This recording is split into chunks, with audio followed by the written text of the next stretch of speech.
back there. I see a chair here, another chair there, if you'd like that. Everybody happy? Everybody have a chair? If you want to sit down, you can. And you couldn't ask for nicer students than who we have here. So if there's any adult who does not have a seat, I would imagine that any middle schooler that I know would be more than happy to sit in the middle. No, I'm not saying that to be, I'm sorry. Richard, do you want to come join me in a minute? Would you please? All right.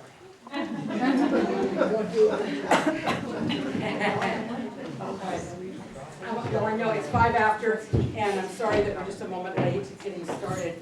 But, oh my gosh, this is a real, very emotional time for me. And I've done this play here for a long time, and I'm very excited that I'm retiring at the end of the year. I'm sure of that. It's the right time. And so this is my last Midsummer Night's Dream. And the gentleman who was here before me, Ray Schofield, was my mentor, and an amazing man and teacher. And I sort of got the Shakespeare classes when he retired. And Richard already has, been doing the Shakespeare here, but now when I leave, the whole mess belongs to him. And he's thrilled, I can't tell you. Yeah, that's as good as it gets. Anyway, he is looking at all the stuff that I have, and some of you have seen that stuff, and he's thinking, how can one person collect so much stuff? Yeah. Ray was also my first teacher that got me into doing Shakespeare when I was a student. It was about junior high school. So there's a full circle. And then he was a student teacher of mine. So all the mistakes he makes, who he gets to blame, and it works really well. Okay, well I know you didn't come to see us. So, but tough. No, we're going to get started. And Richard has another engagement, so he's off. But please laugh. This is what Richard would say. I'll let you say it. What do you want to say? Turn off your cell phones. And feel free to laugh because it's a great show. And let's give it up for Judy.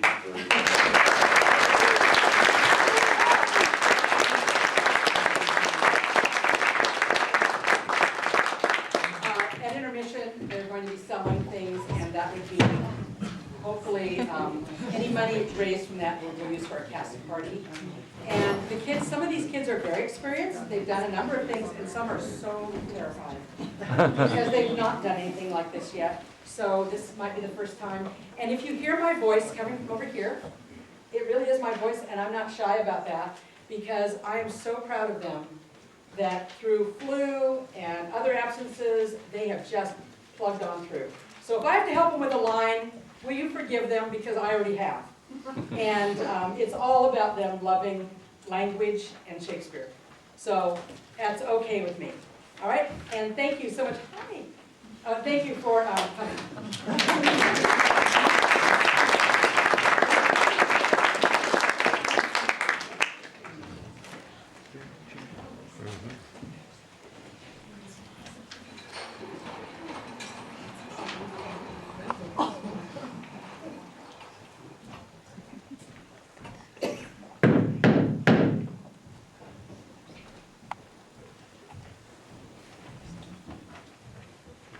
Now, fair Hippolyta, our nuptial hour draws on apace.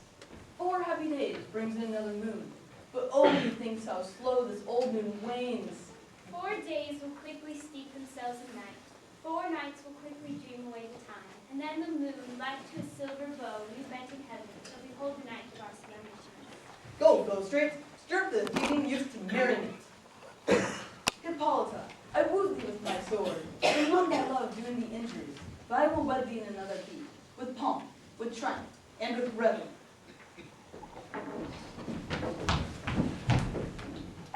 Happy be Theseus, renowned Duke. Thanks, good Aegeus. What's the news with thee? Full of vexation come I with complaint against my child, my daughter Hermia. Stand forth, Demetrius. My noble lord, this man hath my consent to marry her. Stand forth, Lysander. And my gracious Duke, this man hath bewitched the bosom of my child. Thou, Lysander, thou hast given her rhymes and interchanged love tokens with my child. Thou hast at her moonlit window sung with feigning voice verses of feigning love. With cunning thou hast filched my daughter's heart, and turned her obedience, which is due to me, to stubborn harshness. Be it she will not, here before your grace, consent to marry with Demetrius. I beg the ancient law of Athens, as she is mine, I may dispose of her, either to this gentleman or to her death, immediately provided in that case. What say you, Hermia? Be advised, her maid. To you, your father should be as a god. Demetrius is a worthy gentleman. So is Lysander. In himself he is, but in this kind, wanting your father's voice, the other must be held the worthier. I would my father look but with my eyes. Rather your eyes must with his judgment look. I do entreat your grace to pardon me. I know not by what power I may bold, nor how I may concern my modesty in such a presence as it be my thoughts. But I beseech your grace that I may know the worst that may befall me in this case if I refuse to wed Demetrius. Either to die a death or forever abjure the society of men. Therefore, fair Hermia, question your desires. Know your youth, examine well your blood. Whether, if you yield not to your father's choice, you can endure the livery of a nun, to live a barren sister all your life. So will I grow, so live, so die, my lord, ere I will yield my virgin patent up unto his lordship, whose unwished yoke my soul consents not to dishonor. Take time to pause, and by the next new moon, upon that day, either prepare to die for disobedience to your father's will, or else to wed Demetrius. Relent, sweet Hermia, and Lysander, yield thy praised title to my certain right. You have your father's love, Demetrius. Let me have Hermia's. Do you marry him? Scornful Lysander, true he hath my love, and what is mine, my love shall render him. And she is mine, and all my love do estate her unto Demetrius. I am, my lord, as well derived as he, as well possessed. My love is more than his. My fortunes every way is fairly ranked, if not with advantage as Demetrius, which is more than all these boasts would be. I am beloved of beauteous Hermia. Why should I not then prosecute my right? Demetrius, come, and come, Aegeus. I have some private schoolings for you both. For you, fair Hermia, look you arm yourself to fit your fancies to your father's will, or else the law of Athens yields you up to death or a vow of single life. Come, Hippolyta, what cheer, my love? Demetrius and Aegeus, go along. With duty and desire we follow you. How now, my love? Why is your cheek so pale? How chance the roses do fade so fast? Be like the run of rain, which I could well detain them from the tempest of my eyes. I me, for aught that I could ever read, could ever hear by tale of our history, the course of true love never did run smooth. If then true lovers have been ever crossed, it stands as an edict in destiny. A good persuasion, therefore hear me, Hermia. I have a widow aunt, a dowager, and she respects me as her only son. Fair gentle Hermia, may I marry thee? If thou lovest me, then steal forth thy father's house tomorrow night, and there in the wood, a league without the town, I will meet with thee. My good Lysander, I swear to thee by Cupid's strongest bow, by all the vows that men have broke, in number more than ever we spoke. In that same place thou hast acquainted me, tomorrow truly will I meet with thee. Keep promise, love. Look, here comes Helena. Godspeed, fair Helena, whither away? Call you me fair? That fair again unsay. Demetrius loves your fair. Oh, happy fair! Teach me how you look, and with what art you sway the motion of Demetrius's heart. I frown upon him, yet he loves me still. Oh, that your frown would teach my smile such skill. I give him curses, yet he gives me love. Oh, that my prayers with affection move. The more I hate, the more he follows me. The more I love, the more he hateth me. His folly, Helena, is no fault of mine. None but your beauty, without fault in mine. Take comfort, he no more shall see my face. Lysander and myself will fly this place. Helen, to you our minds we will unfold. Tomorrow night through Athens' gates we have devised to steal. And in the wood, there my Lysander and myself shall meet. And thence from Athens turn away our eyes, to seek new friends in stranger companies. Farewell, sweet playfellow, pray thou for us, and good luck grant thee thy Demetrius. Keep word, Lysander. I will, my Hermia. Helena, adieu, as you on him, Demetrius dote on you. How happy your other son can be. Through Athens I am thought as fair as she. But what of that? Demetrius thinks not so. I will go tell him of Hermia's flight. Then to the wood will he tomorrow night pursue her. And for this intelligence, if I have thanks, it's a dear expense. But hearing me nigh to enrich my pain, to have a sight thither and back again.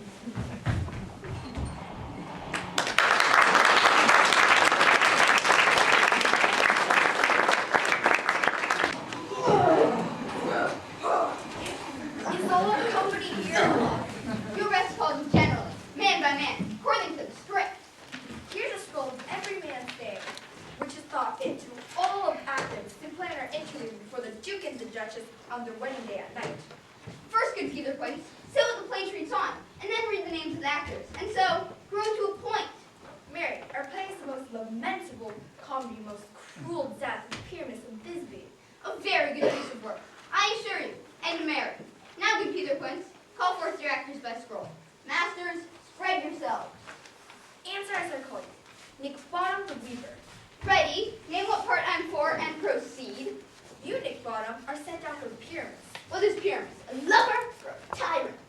A lover that kills himself and is gallant for love. That will ask for some tears in the true performing of it. If I do it, I'll let the audience look to their eyes. I'll move storms. I'll condole in some measure. To the rest, Francis. yet my chief humor is for a tyrant. I can play Heracles rarely, or a part to tear a cabinet, to make all split.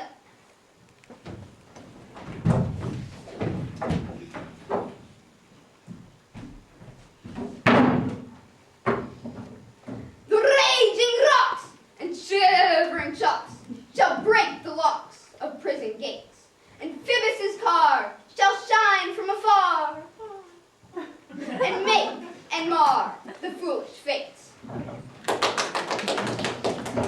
This is lofty. Now name the rest of the players. This is Heracles' vein, a tyrant's vein. Lover is more condolent. Francis Flute, bellows mender. Here, Peter Quince. You, Flute, must take Thisbe on you. What is this be? A wandering knight. It is the lady that Pyramus must love. Nay, Faith, let not me, but I have a beard coming. That's all one. You shall play in a mask, and you may speak as small as you will. Now I might hide my face. Let me play Thisbe too. I'll speak in a monstrous low voice. Disney, Disney. Ah, Pyramus, thy lover dear, thy Thisbe dear and lady dear. No, no, you must play Pyramus, and you, Thisbe. Well, proceed. Robin Starveling the tailor. Here, Peter Quince. Robin Starveling, you must play Thisbe's mother. Tom Snout the tinker. Okay, here, Peter Quince. You, Pyramus's father. Myself, Thisbe's father.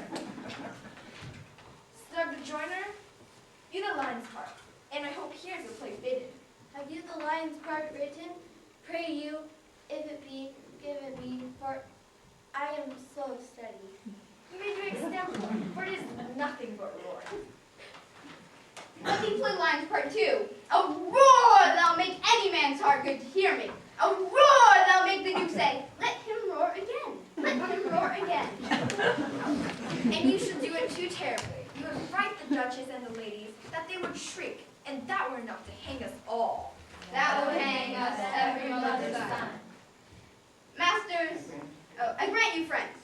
If you should fright the ladies out of their wits, they would have no more discretion but to hang us.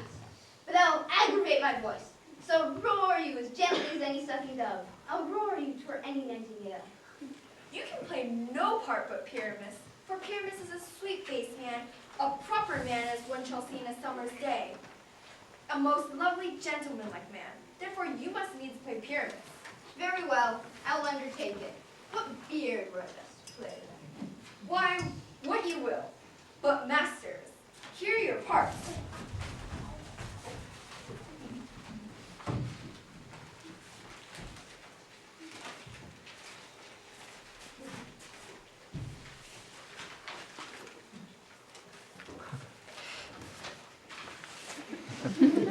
And I am to entreat you, request you, desire you, to come by tomorrow night and meet me in the palace woods a mile without this town by moonlight. There we shall rehearse, for if we meet in the city, we will be dogged by company and devices known. In the meantime, I will draw a bill of properties as our play wants. I pray you fail me not. There we will meet, and there we shall rehearse, most obscenely and courageously. Take pains, be perfect, adieu.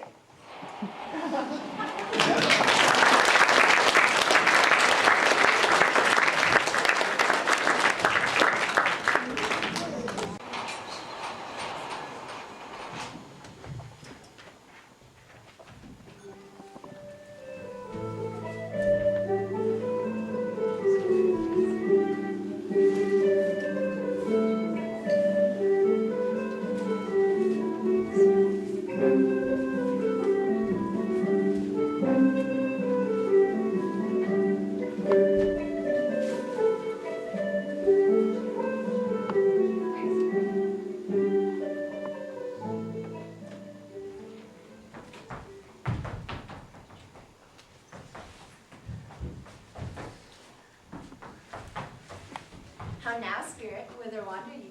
Over hill, over dale, thorough bush, thorough briar, over park, over pale, thorough flood, thorough fire. I do wander everywhere, and I serve the fairy queen. I must go seek some dewdrops here. Farewell, thou loveless spirits, all be gone. Our queen and all her elves here and on. The king doth keep his revels here tonight. Take heed the queen come not within his sight.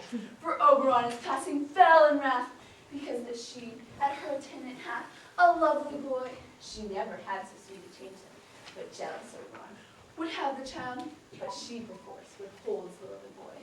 Either I mistake your shape in making quite, or else you are that shrewd and knavish sprite, called Robin Goodfellow, are not you he, that frights the maidens of the villagers? Those that hobgoblin call you in sweet puck. You do their work, and they shall have good luck. Are not you he? Thou speakest aright, I am that merry wanderer of the night. I jest to Oberon and make him smile. But room fairy, here comes Oberon. And here my mistress, would that you were gone.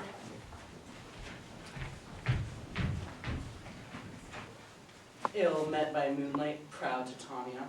What? Jealous, Oberon? Fairy, skip hence. I have forsworn his betting from thee. Tarry, rash wanton, am not I thy lord? Then I must be thy lady. But with thy brawls thou hast disturbed our sport. Do you amend it then? It lies in you. Why should Titania cross her Oberon? I do but beg a little changeling boy to be my henchman. Set your heart at rest. The fair king abides not the child of me. His mother was votress of my order. But she, being mortal, of that wood did die. And for her sake do I rear up her boy. And for her I will not part with him. How long with this in this wood intend you stay? Perchance till after Theseus' wedding day. But if you will patiently dance around and see our moonlit revels, go with us. If not, shun me, and I will spare thee haunts. Give me that boy, and I will go with thee. Not for thy fairy kingdom. Fairies, away! We shall chide downright if I longer stay.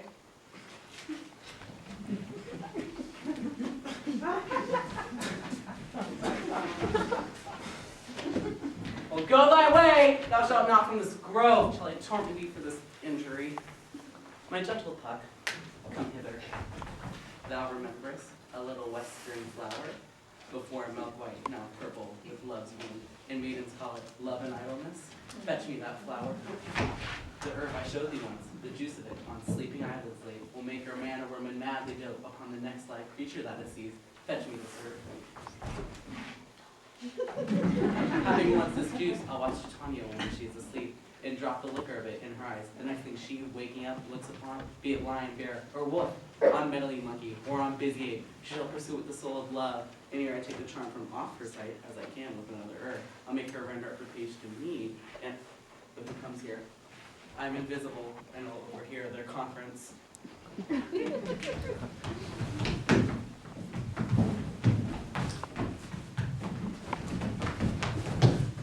I love thee not, therefore pursue me not. Where is Lysander and fair Hermia? The one I'll slay, the other slayeth me.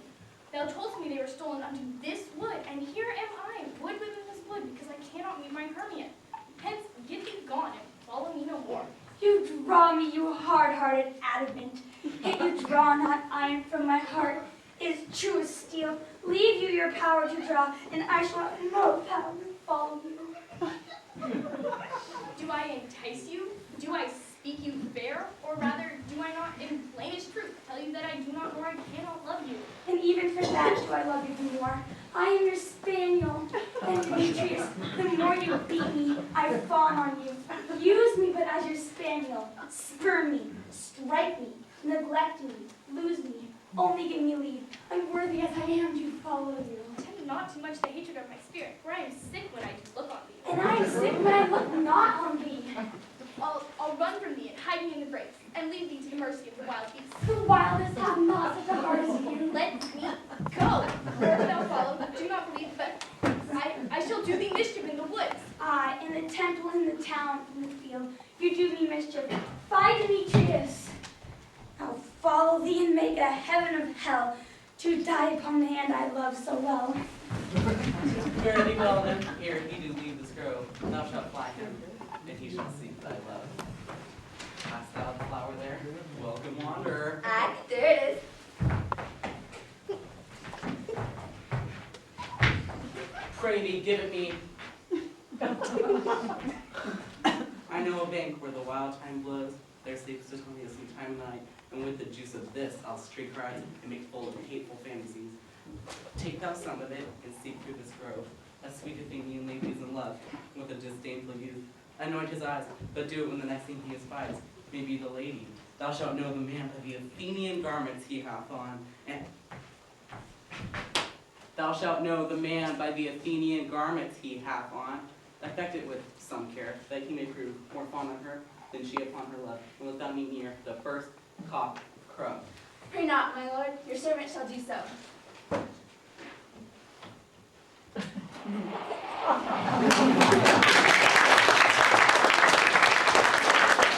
Come now a roundel, and a fairy song.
Sing me now to sleep, and into your offices and let me rest.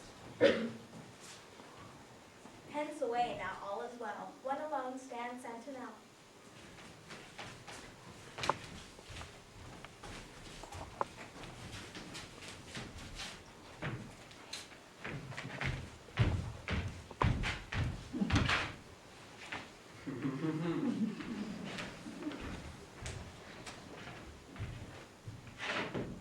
What thou seest when thou dost wake, do it for thy true love take. Love and language for his sake, be it ounce or cat or bear, pard or boar with bristled hair.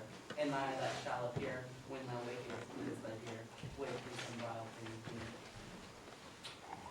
here.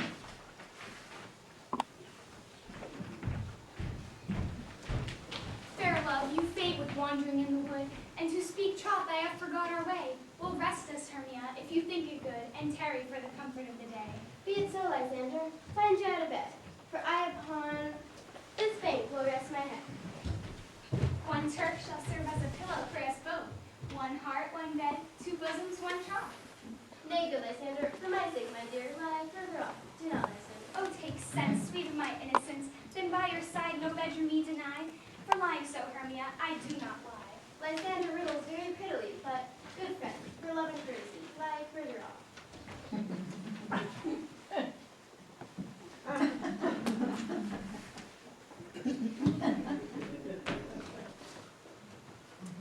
Here, sleep give thee all his rest. Would have thou wish the wisher's eyes be pressed.